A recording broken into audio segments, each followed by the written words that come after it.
we meet again. I really hope you can hear me because the fan is on in the bathroom. It is January 20th, like 9 in the morning, and I'm at work. It just, whatever, it worked out that way. And so we're just taking the test at work because we're switching it up. And I really feel like that fan is loud, so I'm so sorry, but you gotta do what you gotta do. And we're gonna make this quick because I already feel myself like just wanting to be sad, wanting to cry. I just don't like that I have to take a pregnancy test. I wish I could just wait for my period because I never thought I would be feeling this way about taking a pregnancy test. This is just not how I envisioned my journey. But here we are. We're gonna make this short and sweet because if there's one thing I've learned from these videos and taking these tests is that no matter how long I chat, no matter how long I ramble and try to explain how I'm feeling to you guys, it won't change the end result. So let's just get this over with because I'm at work and I have work to do. So I got a cup from the coffee machine and I actually found an old test in my bathroom, so I didn't have to go out and buy one, which was kind of nice. And it's not expired, so don't worry. And so we just have one test today, and we're just gonna trust it and take it and hope for the best. But I don't feel any different. I don't feel pregnant. It just feels like another day. It's like no matter how many I take, and no matter how not pregnant I feel, I still have my faith that tells me anything can happen, miracles happen, all the things I've been saying. And I sound like a broken record, but it's just one of the lying ones again. Yeah, whatever. I already peed. We're just gonna go. I just need to refresh myself of these directions. And I've been taking the progesterone, so again, you guys know the drill. If it's negative, I'll text my doctor and I'll be able to stop taking that medicine, which is not a bad thing. And one of my bosses just texted me saying that she's going to be working remote today. So I'm like, already, this is literally where my mind goes. Like I'm already thinking, oh, God is keeping her home because I'm probably going to get a sad result. And I'm not going to want to have to fake it around her or just like put on a smile or talk to anyone. I'm going to need my time to process. Alex is working remote today because it's Martin Luther King Day, by the way. Also Inauguration Day and the Ohio State Championship or something. So it's a big day, and it would also be a really big day if this is the day that I find out my life has changed forever, but it's okay.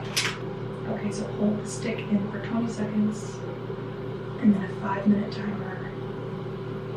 And then we'll find out together. My gosh, guys, here we are, here we go. This pregnancy test also feels a little different because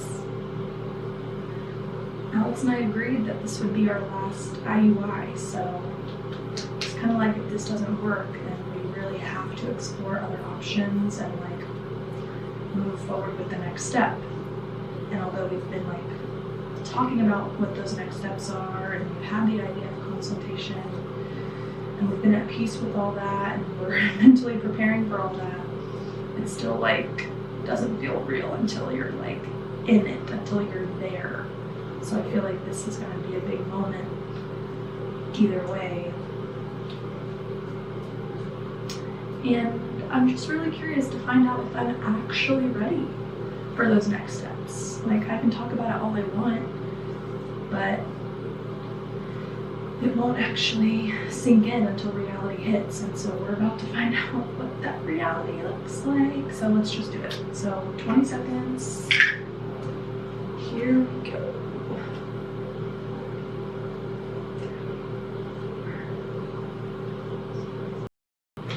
It's crazy how, like, even though I haven't taken very many of these, like, it's crazy just how quick your body reverts to the past, and it's like quickly traumatized. And I just like, just taking this again is just like, whatever, but you do what you gotta do, and this is God's story, so I'm just living it. Let me set my timer before I forget. Gosh, it's just like I'm already feeling. Let's just get this over with. Okay, 5 minutes.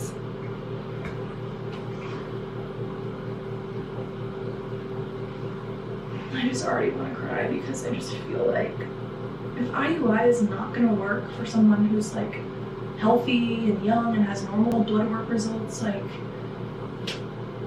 it's just hard to see like what will work.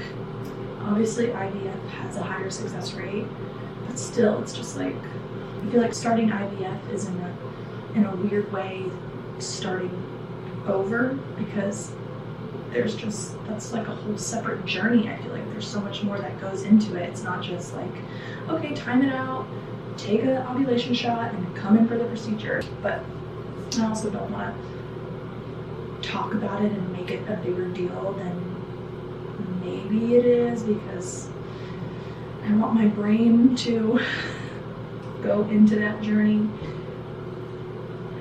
feeling excited for it and feeling optimistic. And I do know a few people that have had very great IVF experiences, not just like it being successful, but the whole process, and like didn't have any bad reactions to the medication, the shots didn't hurt, like didn't have any symptoms.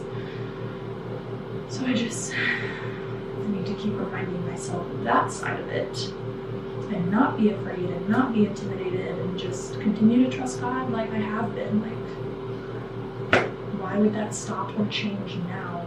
God is still the same God that He's been this whole time.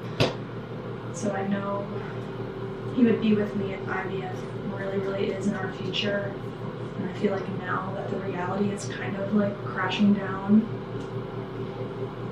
I'm like, I really, really need God to be clear in those next steps. Like, I want God to reassure me again.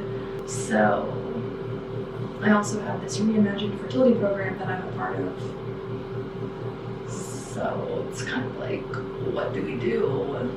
And over these past few days since releasing my last episode, I don't know, I think it was episode 3, I've had a few more people reach out to me specifically about like endometriosis and getting the laparoscopy done to really verify and check if I have it, because that is one of the leading causes of fertility, and I've known that.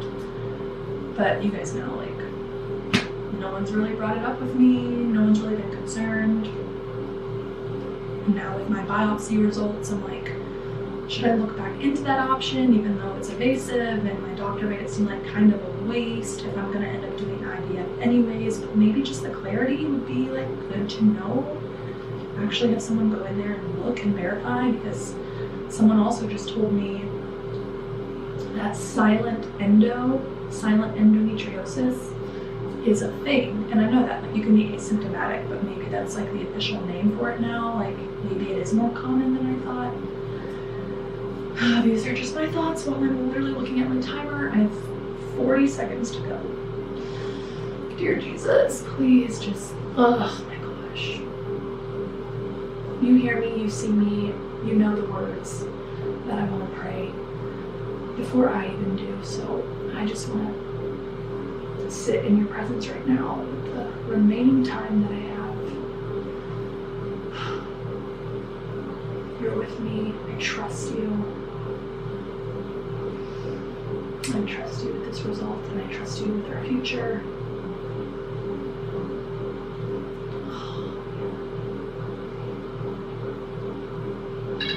Oh gosh.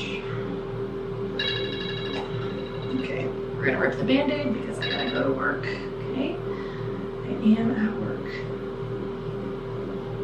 Gosh.